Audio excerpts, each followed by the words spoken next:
नमस्कार, आप देख रहे हैं कशिश न्यूज और खास खबर के साथ मैं हूं दीपक शर्मा। बिहार विधानसभा चुनाव के पहले दौर का नामांकन खत्म हो चुका है। 121 सीटों के लिए 1698 उम्मीदवारों ने नामांकन किया है, जो इसके लिए 6 नवंबर को वोटिंग होनी है। चुनावी लड़ाई एनडीए बना महागठबंधन मानी जा रही थी, लेकिन विपक्षी खेमा सीट बंटवारे से बिखरता दिखा। कम से कम 10 ऐसी सीटें हैं जहां महागठबंधन एनडीए उम्मीदवार चुनौती देने की बजाय आपस में ही आमने सामने हैं। एकजुटता की तमाम कोशिश नाकाम रही और अब कांग्रेस सीपीआई, कांग्रेस आरजेडी और वीआईपी आरजेडी के उम्मीदवार एक दूसरे के खिलाफ ताल ठोक रहे हैं। विधानसभा चुनाव 2025 के पहले चरण के रण की औपचारिक शुरुआत अगले दिन से होने वाली है, क्योंकि अब नॉमिनेशन फाइनल हो चुका है। अब स्क्रूटनी की प्रक्रिया शुरू होगी और हमारे ठीक सामने जो आप ये भवन देख रहे हैं, इस भवन में पहुंचने की अब भागम भाग मैदान में देखने को मिलेगी। चुनाव प्रचार का अब शोर और तेज होने वाला है और सभी प्रत्याशियों की ये कोशिश होगी कि वो उपलब्ध विकल्पों में खुद को सबसे बेहतर बताने के लिए पूरा दमखम लगा दें और फिर दूसरे चरण के चुनावी प्रक्रिया में 122 सीटों के लिए इसी तरह की भागम भाग देखने को मिलेगी। पहले चरण की प्रक्रिया में नामांकन का दौर खत्म हो चुका है। स्क्रूटनी के बाद चुनाव प्रचार की गहमागहमी अभी से ही बढ़ती दिख रही है। बिहार में पहले चरण के मतदान के लिए नामांकन का दौर खत्म हो गया है। 6 नवंबर को विधानसभा की 121 सीटों पर वोटिंग होगी। 10 सीटें ऐसी है जहां महागठबंधन एनडीए के साथ आपस में भी लड़ेगा। 114 सीट ऐसी है जहां एनडीए और महागठबंधन के उम्मीदवार आमने सामने हैं। वहीं एनडीए गठबंधन एकजुटता दिखा रहा है। एनडीए में जेडीयू के हिस्से 101 सीट आई है। बीजेपी को भी 101 सीटों पर चुनाव लड़ना है। एलजेपीआर को सीट बंटवारे में 29 सीट मिली है, जबकि हिंदुस्तानी आवाम मोर्चा और राष्ट्रीय लोक मोर्चा दोनों को 6 सीट मिली है।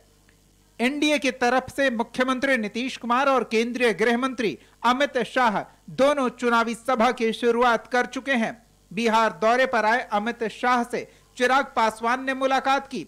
एनडीए नेताओं ने विकास को चुनावी मुद्दा बताया और महागठबंधन में डर की बात कही। और हम लोगों के गठबंधन की ये खूबसूरती और ये ताकत है कि हम लोग एक दूसरे का हाथ पकड़कर, एक दूसरे का सहयोग कर गठबंधन को मजबूती देते हुए एक ऐतिहासिक जीत की ओर अग्रसर हो रहे हैं, ताकि उस विकसित बिहार का निर्माण कर सकें जो मेरे प्रधानमंत्री जी के लक्ष्यों में 2047 तक जब भारत एक विकसित देश बने तो उसमें बिहार सबसे विकसित राज्यों में हो, ये प्राथमिकता मेरे प्रधानमंत्री की रही है।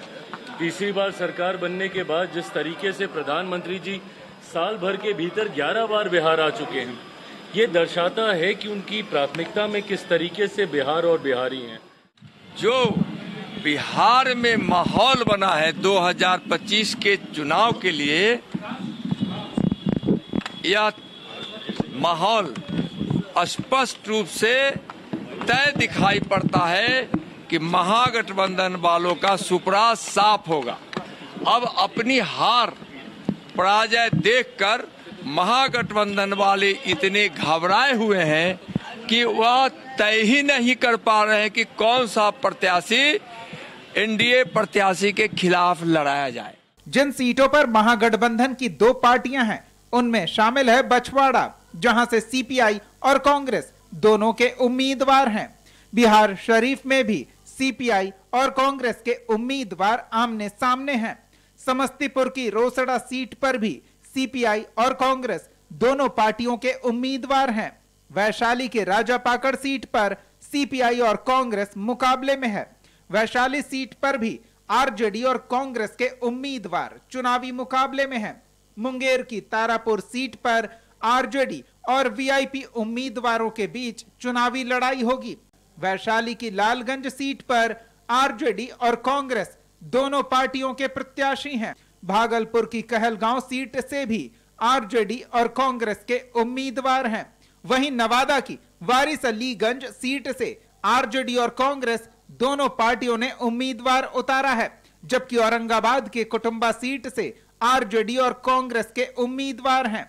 इस बीच बिहार कांग्रेस अध्यक्ष ने एक ट्वीट किया है जिससे कई तरह के कयास लगाए जा रहे हैं।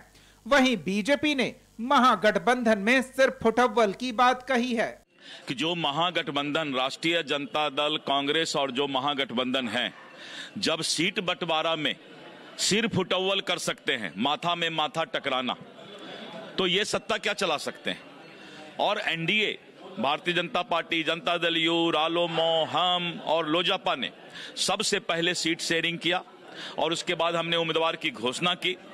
तो मतदाता अब इस बात को मान रहा है कि राष्ट्रीय जनता दल कांग्रेस का संस्कार क्या है, जब 243 सीट का जो सही तरीके से बंटवारा और समन्वय नहीं कर सकता है, वो 14 करोड़ का बिहार क्या चला सकता है।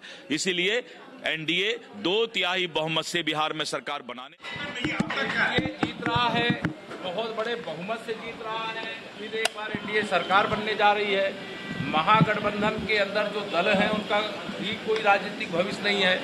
श्री राहुल गांधी जी विदेश घूम रहे हैं, देश घूम रहे हैं, लेकिन बिहार नहीं आ रहे हैं। 17 अक्टूबर को अमित शाह ने सीएम नीतीश से मुलाकात की थी और इसके बाद तरैया और गोविंदगंज में चुनावी सभा की। राजनीतिक दलों के साथ चुनाव आयोग भी मतदाताओं को जागरूक करने में जुटा है। गोपालगंज में मतदाता जागरूकता रैली निकाली गई और लोगों से मतदान करने की अपील की गई। मुख्यमंत्री योगी आदित्यनाथ, मुख्यमंत्री देवेंद्र फडणवीस हो, गृह मंत्री केंद्रीय अमित शाह हो या फिर बीजेपी के तमाम दिग्गज नेता अपने स्टार के नामांकन में पहुंचने के साथ साथ स्टार प्रचारक अपने प्रत्याशियों के लिए पूरा माहौल बनाते नजर आ रहे हैं। देखना दिलचस्प है कि इसका जनता पर कितना प्रभाव पड़ता है। वही जनता जो इनके भाग्य का फैसला करेगी कि कौन इस विधानसभा में अगले 5 साल तक के लिए उनका प्रतिनिधित्व करते हुए उनकी समस्याओं के समाधान के लिए आवाज बुलंद करता नजर आएगा। सहयोगी सुनील के साथ दीपक शर्मा, कशिश न्यूज, पटना।